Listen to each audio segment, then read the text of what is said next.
Hi guys, welcome to another beer review, and today going once again over to the Glen Affric Brewery, and this is actually the last can that I have from these guys, and this is a can of the, I can't believe it's NOTella, which is a hazelnut chocolate vanilla porter, clocking in at 5.2%.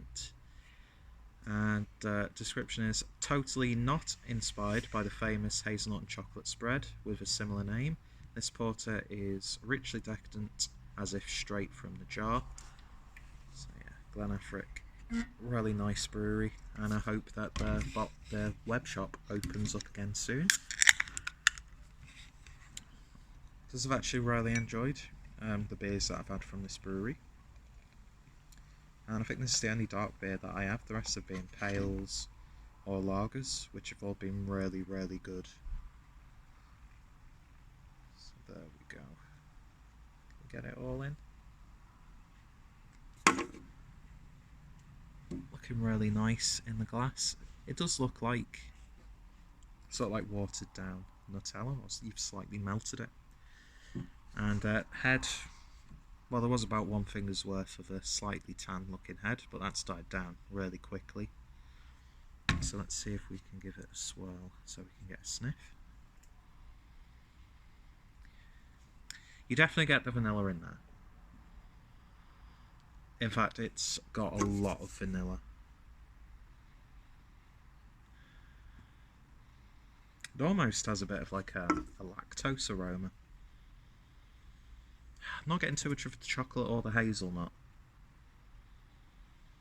I mean, it is there if you know it's there, but it is primarily vanilla. There's a sort of like a roasted nuttiness there. I mean, it smells nice. It smells very sweet. So let's see what it tastes like. Cheers.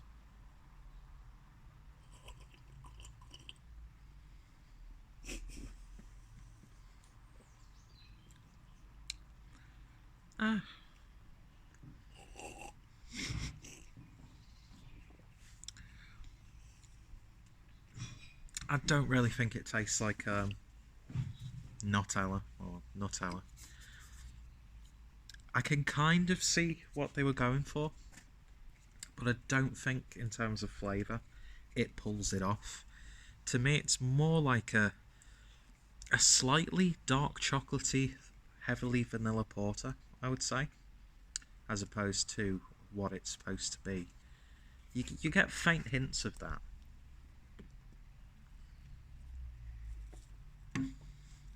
It's a little bit thin as well, but it's got a nice sort of like a skimmed milkiness to it, so it's still got a little bit of texture. But mind you, at 5.2%, you're not expecting a gloopy mouthfeel, and I wasn't expecting that at all.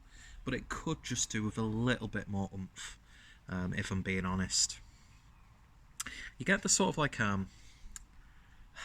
you do get a nuttiness to it, sort of like a roasted nut, like a roasted plain nut, but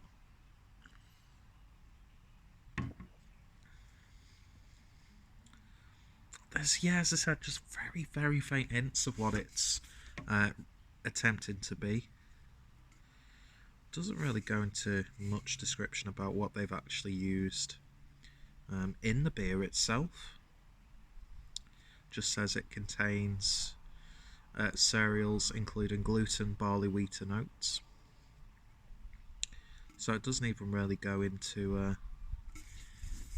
what they have added. There's definitely vanilla in there, I would say so.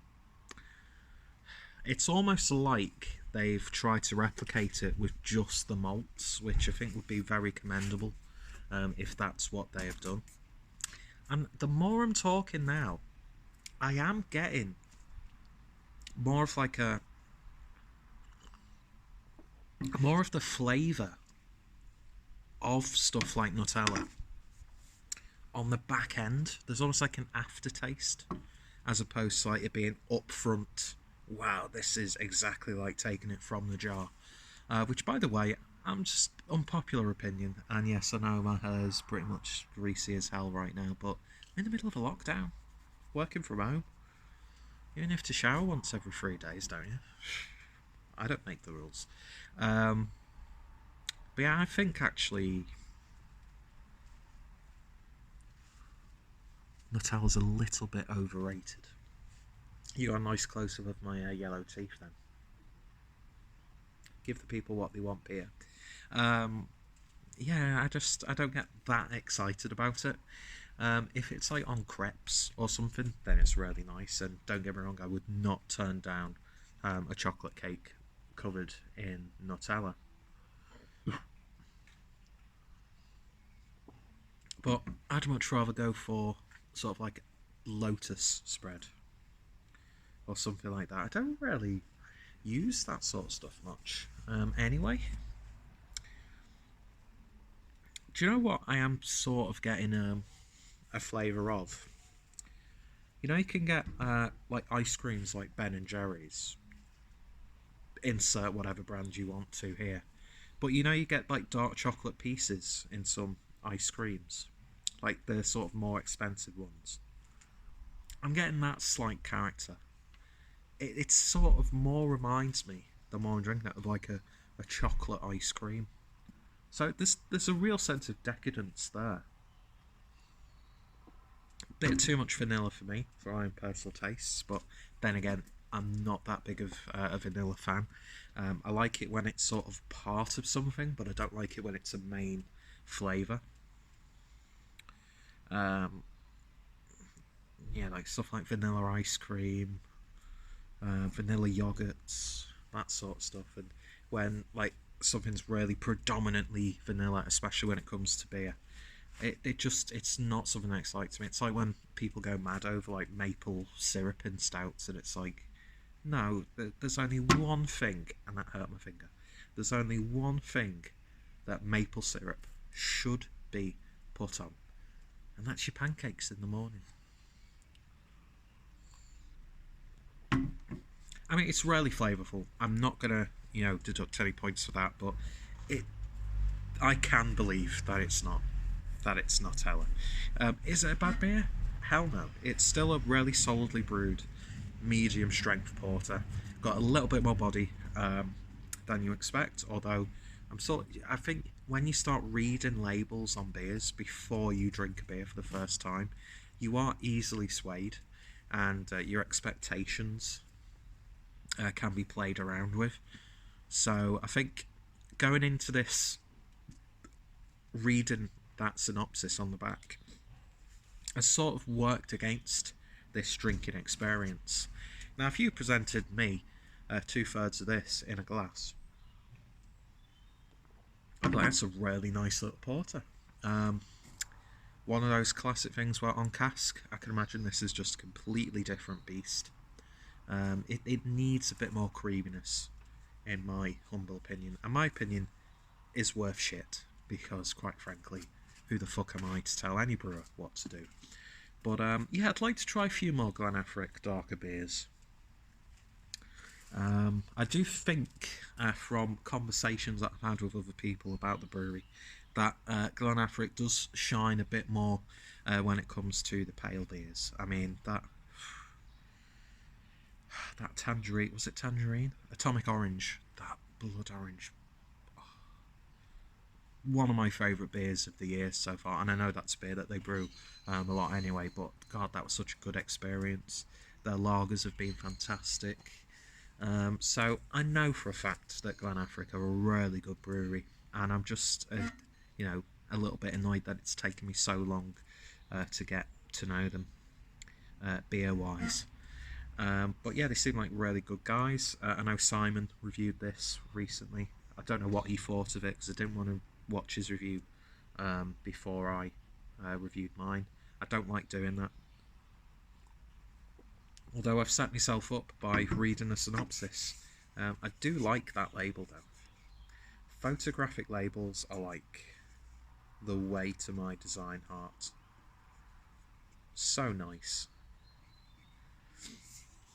But yeah, I suppose you could make some really nice sort of like, if you baked with this, nice dense chocolate cake or some brownies or something like that, or you made like a chocolate ice cream float with this. I think those sort of flavours would lend itself nicely to that sort of thing. And it does, for me, fall into more of like a sort of like an ice cream themed stout, because it's reminding me a lot of a nice chocolate ice cream, sort of like cheap chocolate ice cream, which sounds like it's a diss, but it's not. I love cheap chocolate ice cream.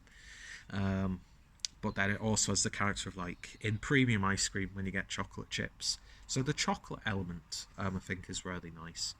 But the hazelnut itself adds just more of like a, it goes with the roasted malts. So I think they could have got away with this beer by naming it so many different things. But as a nod to the wonderful chocolate and hazelnut spread that a lot of the country and a lot of the world come to adore and love, I see what they were doing. But thematically, that's not a word, and if it is, it means something completely different. That's why you should never watch these videos. The folks over at Glen Affric, disregard this video, just don't worry about it. Not that you ever have to.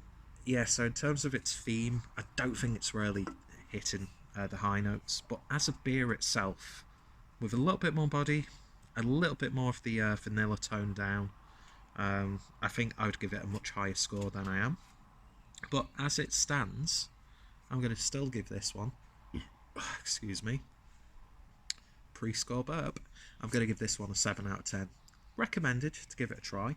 I know some people who would absolutely fall in love with this sort of beer, but for me, I'm kind of expecting a little bit more, and I probably should have just cracked this open and drank it and probably got a much better drinking experience. But then again, 7 out of 10 is on that level where I would buy it again, and if I ever saw this floating around on cask, I could imagine this being really quite nice.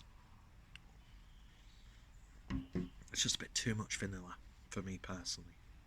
Anyway, so if you've tried this, then let me know your thoughts and opinions down below. Are you a fan of Glen Affric Brewery? Are you a fan of this? Then let me know your thoughts and opinions. Am I mental that I think it's absolutely overrated? I'd much rather have like Kinder chocolate spread, which I'm sure is a thing in places like Germany, although I never saw it when I was there. But could you imagine Bueno? Kinder Bueno spread. Kinder Bueno beers, please. Glen Affric, do a Kinder Bueno beer, and do it now. Well, you can't, but when things come back to normal, I'd love to see Glen Affric do a Kinder Bueno stout. Anyway, that's me waffling on. It's gone considerably darker, so that means there's going to be a bit more grain on this video. But yeah, if you tried it, let me know your thoughts, opinions, and yeah, go check out Glen Affric. Still a great little brewery who I'll be drinking much more of. That's if I can get my hands on stuff. And yeah, I really like them, and I think you would too. And if you do like them, let me know in the comments. Go check out the brewery, go check out my playlist, and more importantly, I hope you all take care, and I shall see you later. Cheers.